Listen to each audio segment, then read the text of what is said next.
बच्चों का आपके इस परिवार न्यू अनुभव ऑनलाइन क्लास में हार्दिक स्वागत है। स्वागत की इस कड़ी में हम उम्मीद करते हैं कि आप लोगों ने पिछली वीडियो देख लिया होगा। पिछली वीडियो में मैंने आपको पढ़ाया था बहुत ही अच्छा topic attorney general of India, Bharat का महान्यायवादी। आइए इसी अंक में हम उसी श्रृंखला में इस अंक में हम आपको पढ़ाने जा रहे हैं क्या, राज्य का महाधिवक्ता। जो स्थिति केंद्र में महान्यायवादी की होती है वही स्थिति राज्य में राज्य महाधिवक्ता की होती है। तो आइए देखते हैं यहाँ पे राज्य का महाधिवक्ता, इसे एडवोकेट जनरल ऑफ स्टेट कहा जाता है या सॉलिसिटर ऑफ जनरल कहा जाता है। तो आइए देख लेते हैं यहाँ पे राज्य का महाधिवक्ता एडवोकेट ऑफ जनरल। यहाँ पे देखेंगे बहुत ही अच्छा टॉपिक है। देखिए ये राज्य का महाधिवक्ता होता क्या है ये देखेंगे। राज्य सरकार का, यहाँ देखिए राज्य सरकार का सर्वोच्च और क्या है, विधिक अधिकारी होता है। सर्वोच्च क्या होता है, विधिक अधिकारी होता है। जैसे आपने केंद्र में देखा महान्यायवादी क्या है, आपका सर्वोच्च अधिकारी, वैसे राज्य में सर्वोच्च अधिकारी है। और यदि दोनों की श्रृंखला की तुलना करें तो आपका प्रथम वो है और द्वितीय ये है। और यदि यहाँ पे राज्य की ओर बात करें तो क्या है, सर्वोच्च विधिक अधिकारी है। आइए यहाँ पे देख लेते हैं, सेकंड पॉइंट को देखते हैं। राज्य सरकार का, यहाँ पे देखिए राज्य सरकार का सबसे बड़ा वकील है। देखिए एडवोकेट है, सबसे बड़ा वकील है, सबसे बड़ा एडवोकेट है। ध्यान दीजिएगा, देखा आपने। तो राज्य का महाधिवक्ता क्या है, यहाँ पे देखिए राज्य सरकार का सर्वोच्च विधिक अधिकारी है और राज्य सरकार का सबसे बड़ा वकील है। इसी श्रृंखला में आगे बढ़ते हैं। ध्यान दें यहाँ पे इसका जो पद है, किसका पद, महाधिवक्ता का पद। महाधिवक्ता का पद है, आपको मालूम है अनुच्छेद 165 की तरह यहाँ पे ध्यान दो, अनुच्छेद 165 के अनुसार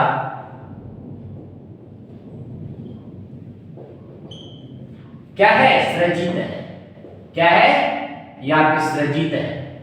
इसका सृजन हुआ है इस आर्टिकल के तहत, अनुच्छेद 165 के तहत। अर्थात राज्य का पेपर में कभी आपके आवे कि राज्य के महाधिवक्ता का उल्लेख, राज्य के महाधिवक्ता का उल्लेख किस आर्टिकल में है, तो अनुच्छेद 165 में। इसी श्रृंखला में आगे बढ़ते हैं। यहाँ पे देखेंगे क्या, नियुक्ति, किसकी नियुक्ति। अब नियुक्ति की बात आए तो महाधिवक्ता की नियुक्ति। तो आपको मालूम है राज्य के महाधिवक्ता की नियुक्ति कौन करता है, तो राज्य का राज्यपाल करता है। आप देखिए कौन करता है, गवर्नर करेगा, राज्यपाल। देखा आपने, यहाँ पे क्या है, राज्यपाल। देखिए राज्यपाल नियुक्त करेंगे किसको, महाधिवक्ता को नियुक्त करेंगे। तो देखा आपने, यहाँ पे राज्य सरकार का सर्वोच्च अधिकारी यहाँ पे होता है कौन, महाधिवक्ता होता है। राज्य सरकार का सबसे बड़ा वकील कौन होता है, महाधिवक्ता होता है। इसका पद जो है अनुच्छेद 165 के अनुसार आपका सृजित है। यहाँ पे देखिए नियुक्ति कौन करता है, राज्यपाल नियुक्ति करता है। नियुक्ति कौन करता है, राज्यपाल। यहाँ पे देखिए क्या है आपका, राज्य का आपका सबसे सर्वोच्च आपका कौन होता है, राज्यपाल होता है। वो इसकी नियुक्ति करता है, किसके, महाधिवक्ता की। आगे चलते हैं। यहाँ पे हमने पद देखा, यहाँ पे नियुक्ति देखा। यहाँ पे देखिए क्या है, योग्यता। महाधिवक्ता की योग्यता क्या होती है, आइए देखिए योग्यता। यहाँ पे देखिए उच्च न्यायालय के न्यायाधीश के समान जो योग्यताएं उच्च न्यायालय के न्यायाधीश की होती है, वही योग्यताएं किसकी होती है, महाधिवक्ता की होती है। तो आइए देखते हैं यहाँ पे दूसरी कंडीशन क्या है। ये पहली कंडीशन है। आइए दूसरी कंडीशन क्या है, कम से कम 10 वर्ष तक उच्च न्यायालय या अन्य न्यायालय में अधिवक्ता के पद पर कार्य किया। कितने साल, 10 वर्ष।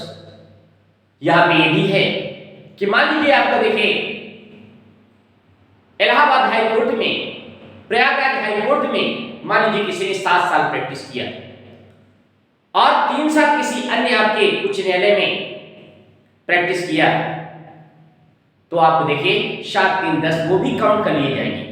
कोई जरूरी नहीं केवल एक उच्च न्यायालय होना चाहिए। आपके कलकत्ता भी हो सकता है, पटना भी हो सकता है, इलाहाबाद भी हो सकता है, दिल्ली भी हो सकता है। ये सब मिलाकर के मतलब क्या है, आपके 10 वर्ष पूरे होने चाहिए। मात्र क्या है आपका, कम से कम 10 वर्ष तक उच्च न्यायालय या अन्य न्यायालय में अधिवक्ता के पद पर कार्य किया हो। यहाँ पे देखिए, चलिए देखिए, यहाँ पे पहली कंडीशन, यहाँ पे दूसरी कंडीशन। आप चलिए देखते हैं, इसके बाद देखते हैं यहाँ पे पहली, फर्स्ट, सेकंड, थर्ड, ये फोर्थ में देखेंगे क्या है आपका कार्यकाल। आपको मालूम है, आपको ज्ञात है कि जिस प्रकार महाधिवक्ता का कार्यकाल निश्चित नहीं है, ये प्रसाद पर्यंत आपका राष्ट्रपति के प्रसाद पर्यंत होता है, ठीक वही कंडीशन यहाँ पे लागू होती है। अर्थात यहाँ पर भी क्या है, कार्यकाल अनिश्चित है। जैसे वहां केंद्र में देखा आपने राष्ट्रपति के प्रसाद पर्यंत होता है, तो वैसे यहाँ राज्य की जब बात आए तो यहाँ पे राज्यपाल के प्रसाद पर्यंत आपका पद बना रहता है। जब तक राज्यपाल की कृपा रहेगी तब तक आपका महाधिवक्ता रहेगा। जब राज्यपाल की कृपा समाप्त हो जाएगी तो आपका क्या, इसका पद भी समाप्त हो जाएगा। और देखिए, ये राज्यपाल कोई भी काम करता है तो ध्यान दो, आपको मालूम है ये मंत्रि परिषद का बहुत बड़ा रोल होता है।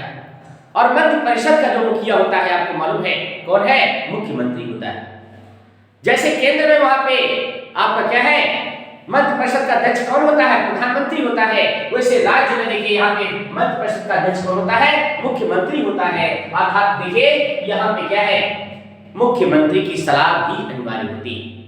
कहने को तो होता है कि आपका देखिए राष्ट्रपति क्या है, देश का प्रमुख होता है, लेकिन आपको यह भी पता होना चाहिए कि राष्ट्रपति नाम मात्र का अर्थात कार्यकारी आपका प्रधान होता है।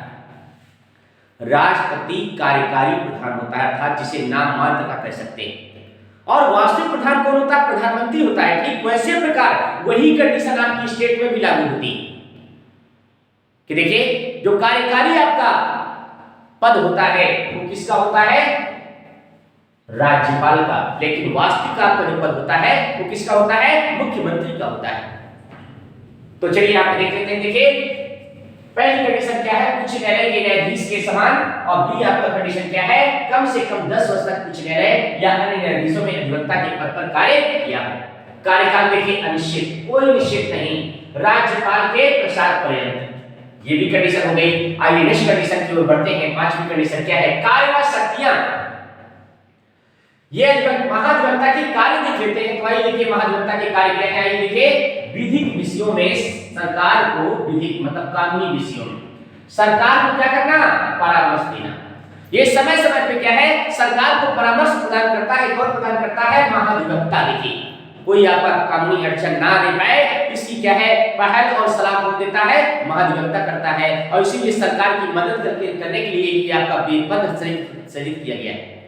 सरकार को क्या है, मदद करने के लिए पद आपका सृजित किया गया है। कानूनी सलाह प्राप्त करने के लिए आपका ये पद सृजित किया गया है। फिर देखते हैं नेक्स्ट देखिए कंडीशन क्या है। यहाँ पे राज्यपाल के किसी भी यहाँ पे देखिए राज्य की, देखा आपने महाधिवक्ता का कार्य देखिए, राज्य के किसी भी न्यायालय में उपस्थित होना, मतलब किसी भी न्यायालय में उपस्थित हो सकता है, ये उसकी स्वतंत्रता है। वो अपना पक्ष रख सकता है, सरकार की मदद कर सकता है, सरकार का पक्ष रख सकता है, क्योंकि सरकार की सहायता के लिए पद आपका सृजित हुआ है, क्या, महाधिवक्ता। तो चलिए देखिए, आप देखिए नेक्स्ट आपका पॉइंट है। पहला पॉइंट क्या हुआ, विधिक विषयों पर सरकार को परामर्श देना। दूसरा पॉइंट क्या है, राज्य के किसी भी न्यायालय में उपस्थित होना, उपस्थित होकर के सरकार का पक्ष रखना। ठीक है, यहाँ पे देखिए नेक्स्ट कंडीशन क्या है, सरकार की अनुमति के बिना। यहाँ पे ये भी देखिए, ये भी आपका क्या है, सावधानी उसे रखना है। ये भी प्रतिबंधित है, उसके लिए क्या प्रतिबंधित है, सरकार की अनुमति के बिना। मान लीजिए सरकार की अनुमति नहीं है तो जानते हो क्या, किसी भी अपराधी का बचाव ना करना, मतलब किसी अपराधी व्यक्ति का वो बचाव नहीं कर सकता बिना किसी अनुमति के, सरकार की अनुमति के। देखिए तो ये क्या है, सावधानी भी रखना है, उसे आपको किसी भी आपका अपराधी का बचाव नहीं करेगा, अर्थात सरकार का कार्य करेगा, सरकार के बिना अनुमति के कोई कार्य नहीं करेगा।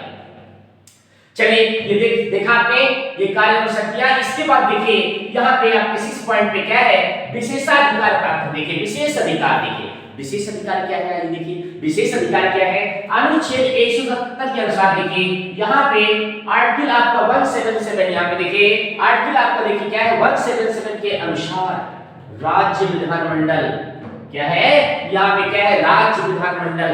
तो राज्य विधानमंडल का गठन देखिए ये अनुच्छेद 168 के तहत आपको पता होना चाहिए, अनुच्छेद 168 के तहत किसका गठन किया गया है, राज्य विधानमंडल का गठन किया गया है।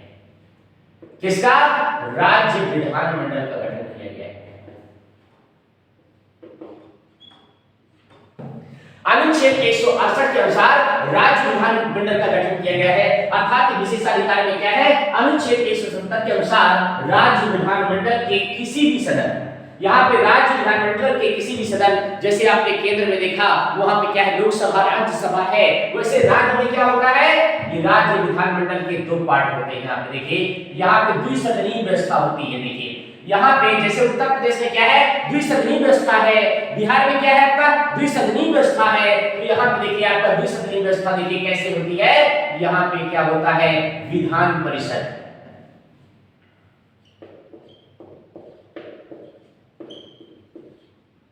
ये क्या है विधान परिषद, और द्विसदनीय व्यवस्था में दूसरा सदन क्या है आपका विधानसभा। यहाँ पे क्या है विधानसभा। द्विसदनीय व्यवस्था में देखा आपने ये क्या है आपका विधान परिषद है और ये क्या है आपका विधानसभा। देखा आपने तो राज्य विधानमंडल का गठन अनुच्छेद 168 के तहत हुआ है।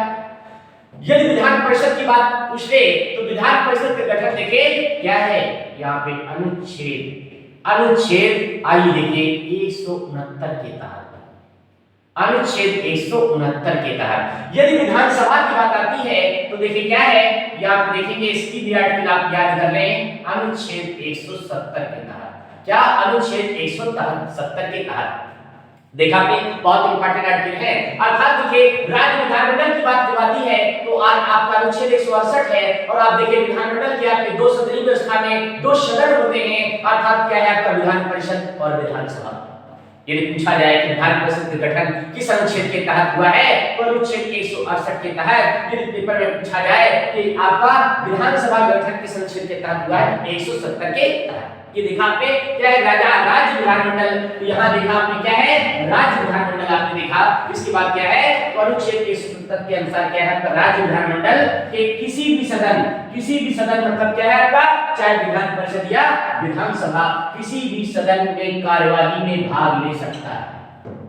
कौन भाग ले सकता है, राज्य का महाधिवक्ता भाग ले सकता है। आपको देखिए या आप देखिए अनुच्छेद 170 के अनुसार राज्य विधानमंडल के किसी भी सदन की कार्यवाही में भाग ले सकता है और देखिए सरकार का पक्ष रख सकता है। देखा आपने बहुत ही विशेष आपके अधिकार प्राप्त है। कैसे अधिकार है, ये विशेषाधिकार प्राप्त है। यहाँ पे एक चीज ध्यान देना है, ये आपका किसी भी सदन में भाग तो ले सकता है, सुझाव तो दे सकता है, लेकिन एक काम वो नहीं कर सकता। देखिए एक काम क्या है, ये लिखा है हमने नोट में लिख दिया है। क्या नोट में, ध्यान दो बहुत अच्छा पॉइंट है। आपको मालूम है कि भारत में जन्म लेने वाले प्रत्येक व्यक्ति का जन्मजात नागरिक होता है, अर्थात जन्मजात देखिए नागरिक होता है अनुच्छेद 5 के अनुसार। आपको ये भी मालूम है 326 के अनुसार क्या है वोट देने का अधिकार होता है। क्या करने का, वोट देने का अधिकार है। वोट देने का अधिकार किसको, प्रत्येक नागरिक को वोट देने का अधिकार है। किस आर्टिकल के तहत 326 के तहत। अर्थात उसे क्या है यहाँ पे देखेंगे क्या है महाधिवक्ता को वोट देने का अधिकार प्राप्त है। देखा आपने महाधिवक्ता को वोट देने का आपका अधिकार प्राप्त नहीं है। केवल क्या है वो कार्यवाही में भाग ले सकता है, सुझाव दे सकता है, विधिक सहायता प्रदान कर सकता है, कानूनी सहायता प्रदान कर सकता है, लेकिन आपका क्या है वोट देने का अधिकार उसके पास। इसी के साथ देखते हैं यहाँ पे किसका, देखिए जैसे हमने बताया आपको राज्य विधानमंडल अनुच्छेद 168 के तहत राज्य विधानमंडल का गठन। फिर देखिए यहां पे दो सदनीय व्यवस्था में विधानसभा परिषद और विधानसभा।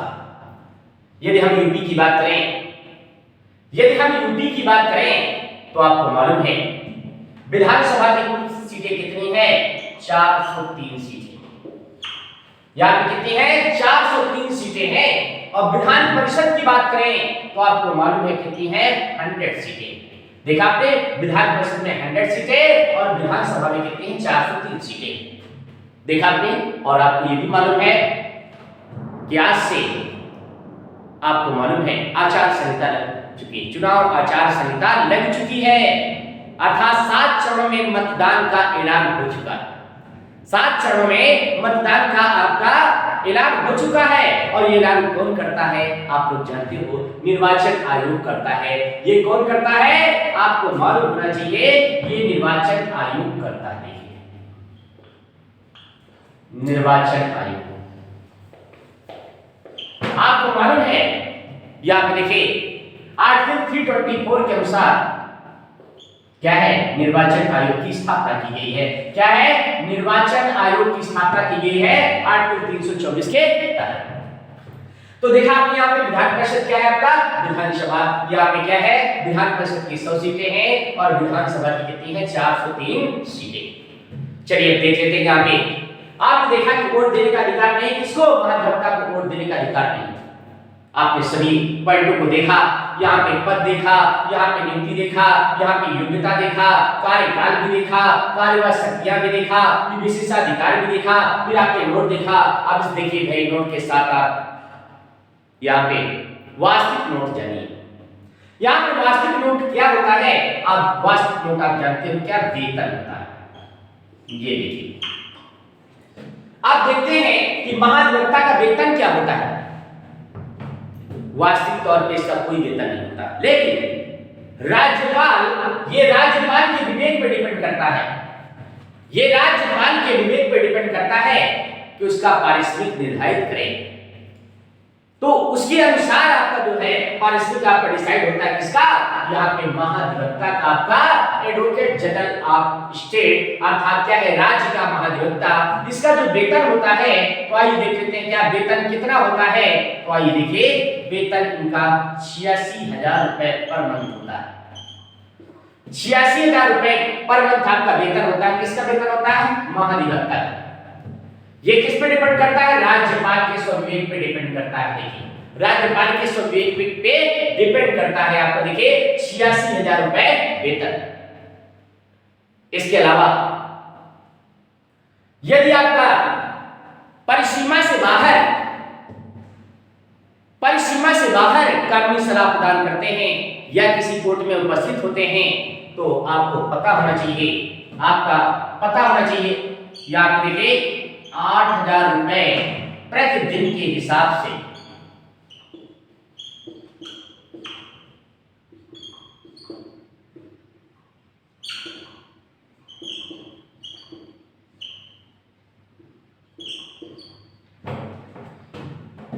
पारिश्रमिक मिलता है। देखिए यहां पे देखा वेतन कितना? 8,000 रुपए क्या है? यहां पे पर मंथ, ये प्रति माह 86,000 रुपए प्रति माह। यहां पे देखा अन्य कोर्ट में कार्य करने के लिए, परिसीमा क्षेत्र से बाहर कार्य करने के लिए, अन्य कोर्ट में उपस्थित होने के लिए, मान लो कोई अन्य कोर्ट में जाना पड़े, देखिए लखनऊ का मैटर है और आपका अन्य कोर्ट में जाना पड़े, तो ऐसी कंडीशन में क्या है? आपको देखिए 8,000 रुपए प्रतिदिन के हिसाब से आपको क्या है? पारिश्रमिक मिलेगा। इसके अलावा यहां पे ध्यान दें, ये आपका किसका है? महाधिवक्ता का। अब मान लीजिए कोई आपका अन्य आपका महाधिवक्ता आपका नियुक्त किया जाता है अन्य स्टेट का। देखिए तो देखिए अन्य आपका महाधिवक्ता के लिए देखिए क्या कंडीशन होती है। अन्य आपको देखिए ये तो अपने स्टेट का होता है, ये मेन आपका होता है, लेकिन आपका क्या है? यदि आपका अतिरिक्त आपका महाधिवक्ता की नियुक्ति होती है तो उसका वेतन कितना है? आइए उसका वेतन देख लेते हैं। कितना? 69,000 रुपए प्रति माह। 69,000 रुपए प्रति माह। ठीक उसी प्रकार जैसे यहाँ पे प्रतिदिन के हिसाब से आपको देखिए अन्य कोर्ट में उपस्थित होने का क्या है? पारिश्रमिक प्राप्त होता है, तो वही कंडीशन यहाँ पर भी लागू होती है। ऐसी कंडीशन में यहाँ पे क्या है? आपको ध्यान देना है 1,700 रुपए। 1700 रुपए प्रतिदिन के हिसाब से।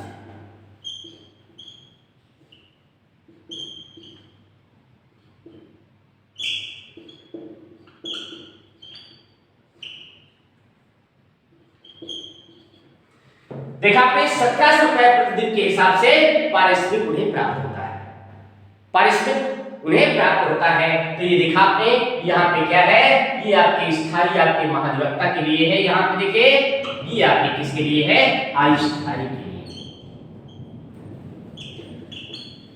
ये आपका स्थायी के लिए, ये क्या है आपका अस्थायी के लिए, ये स्थायी महाधिवक्ता के लिए। स्थायी या अस्थायी, तो देखा आपने स्थायी के लिए कितना है आपका 86,000 रुपए क्या है प्रति माह। यदि कोई आपको अन्य कोर्ट में जाना पड़ता है, अन्य कोई पैरवी करना पड़ता है, तो उसका देखिए प्रतिदिन के हिसाब से आपका अतिरिक्त आपका पारिश्रमिक मिलता है। अतिरिक्त पारिश्रमिक कितना, 8,000 रुपए प्रतिदिन के हिसाब से।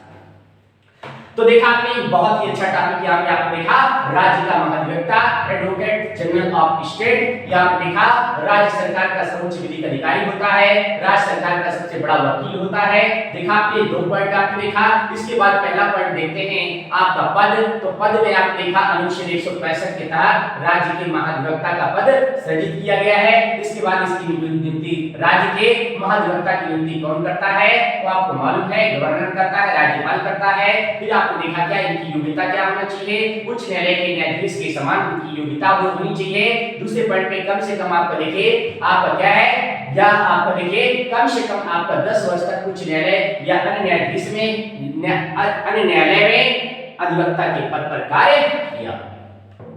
इसी स्टेप में देखते हैं कार्यकाल की बात जब करते हैं, तो कार्यकाल क्या होता है, कार्यनिश्चित होता है, कोई निश्चित नहीं होता है। ये राज्यपाल के ऊपर डिपेंड करता है, ये राज्यपाल के ऊपर डिपेंड होता है, क्योंकि जो पद प्राप्त होता है राज्यपाल के प्रसाद पर्यंत पद प्राप्त होता है। इसके बाद कार्य एवं शक्तियां देखा आपने। कार्य एवं शक्तियों में पहला पॉइंट क्या है, विधिक विषयों पर सरकार को परामर्श देना। फिर देखा आपने राज्य सरकार के किसी न्यायालय में उपस्थित होना। फिर देखा थर्ड पॉइंट आपने सरकार की अनुमति के बिना किसी अपराधी का बचाव न करना। आगे देखिए इन्हें कुछ विशेषाधिकार भी प्राप्त है। विशेषाधिकार में क्या है, अनुच्छेद 170 के अनुसार आपका राज्य विधानमंडल के किसी भी सदन की कार्यवाही में भाग ले सकता है। नोट यहाँ पे विशेष हमने दिखाया क्या, उसे वोट देने का अधिकार नहीं, वोट देने का अधिकार नहीं है। हमारे प्यारे प्यारे स्टूडेंट्स, आपने देखा इस टॉपिक को बहुत अच्छा हमने पढ़ाया है, आपकी एग्जाम के लिए बहुत ही इंपॉर्टेंट है। इस टॉपिक को आप बार बार रिवीजन करें, बहुत अच्छा सा प्रैक्टिस करें। आपको ये भी सलाह देंगे कि आप इसके पहले की जो वीडियो हमने दिया है आपको, उसको आप लोग अवश्य देखें, क्योंकि जो स्थिति वहां केंद्र की होती है वही स्थिति यहाँ पे राज्य की होती है। ये बहुत अच्छे से हमने आपका देखिए दोनों टॉपिक को बहुत अच्छे से क्लियर किया है। पहला टॉपिक क्या हमने आपको दिया है, आपका देखा आपने पहला टॉपिक क्या दिया हमने, महान्यवादी, और ये क्या है आपका राज्य का महाधिवक्ता। तो हम आग्रह करेंगे कि दोनों टॉपिक को अच्छे से आप लोग क्लियर करें। और ये एक छोटा सा सुझाव है, छोटा सा आपसे अनुग्रह है, छोटी सी एक विनती है। यदि आपको ये वीडियो अच्छी लगी हो तो प्लीज आप लोग लाइक करें, सब्सक्राइब करें और मित्रों के बीच में शेयर करें। तो मिलते हैं नेक्स्ट वीडियो में।